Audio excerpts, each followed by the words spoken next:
Hello বন্ধুরা, good morning. আমি সকাল সকাল রান্না করে ঢুকে গেছি, বাজারে চলে গেছিলাম। আজকের ব্লগটা বানাচ্ছি, অবশ্যই যাবে। আর আগের দিনের ব্লগটা আজকে তোমাদের কাছে যাবে, অবশ্যই দেখে নিও।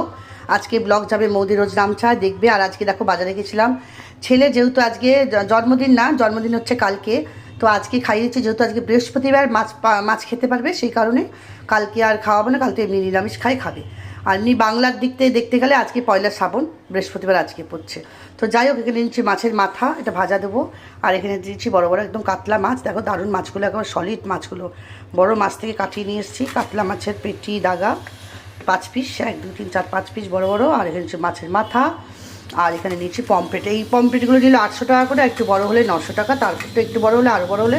এটা মোটামুটি খুব একটা ছোটো না, বেশ ভালোই বড়।